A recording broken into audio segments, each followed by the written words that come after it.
আমার চির আশার আলো তোমারই পরশে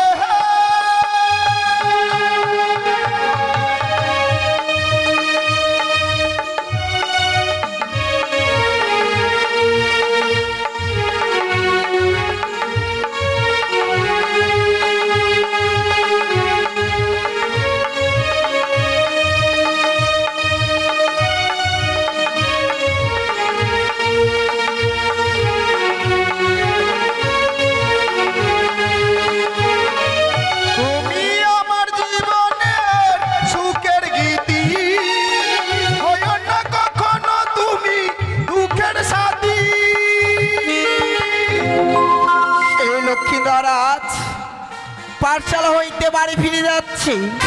তবে না না না, লক্ষ্মীধরকে যদি আমি বিয়ের কথা স্মরণ করে না দেই তবে জানি আমি হতে পারবো না এই বৈমান্ডে বিশ্বমাঝে বিশ্বপূজিতা। তাই তো আমার মনসার রূপ দূরে রেখে আমি সেজেছি এক সুন্দর কামিনী। আমার নাম সোনা। তাই তো দেখবো সে লক্ষ্মীধর এই প্রথমাস্তি কখন যায়। ওই তো মামাকে বলেছে লখাই পাঠশালা ছুটি হওয়া মাত্র রাজপ্রাসাদে ছুটে আসবে। না জানি পাঠশালা ছুটি হয়েছে। এই মুহূর্তে মায়ের কাছে আমি ফিরে যাব। অনেক বড় বেলা হলো। যাই যাই, এই মুহূর্তে মাকে গিয়ে বলবো, মা আমি বড্ড ক্ষুধার্ত, আমাকে কিছু খেতে দাও। এই মুহূর্তে আমি রাজপ্রাসাদে ফিরে যাই।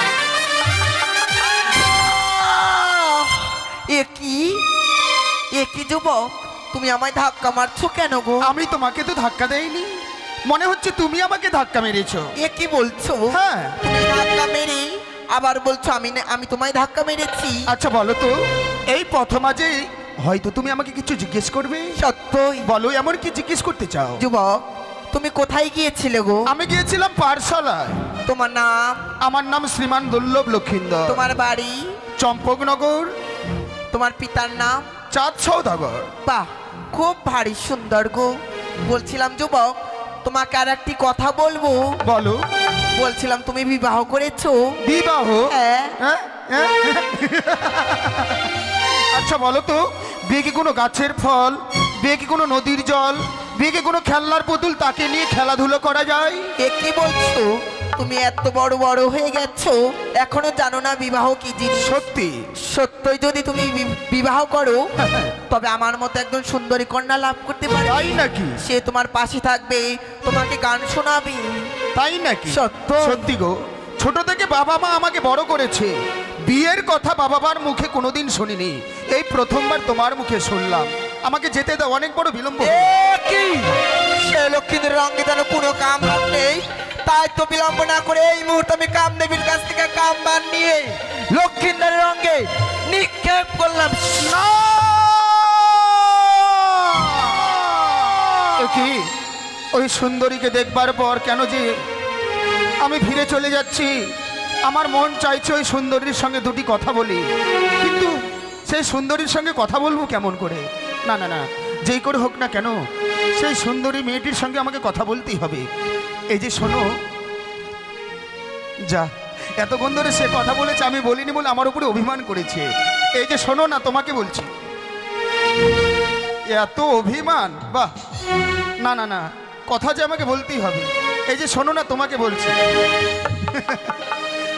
কি সুন্দর তোমার দুটি চোখ, সত্য কি সুন্দর মুখখানা। আজকের দিনে যেন আমাকে মনে হচ্ছে তোমাকে কাছে পেয়ে নিজেকে হারিয়ে ফেলেছি আমি। কি বলছো? একটি কথা বলবো। কি বলবে বলো? আমাকে ছেড়ে তুমি কোনোদিন যাবে না তো? এ কি বলছো? অমন করে প্রথম আজ নয়, সারাটি জীবন ধরে আমার সঙ্গে তুমি একসঙ্গে থাকবে তো? এ কি বলছো যুবক? একটি কথা বলবো। বলো। ও গো তোমারি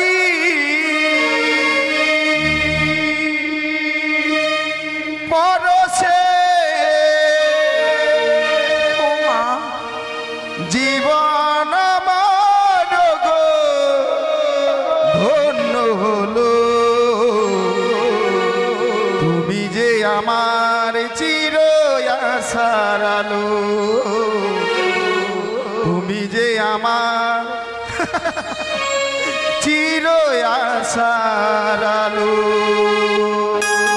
সোনা আছে, এসো। ছেড়ে দাও,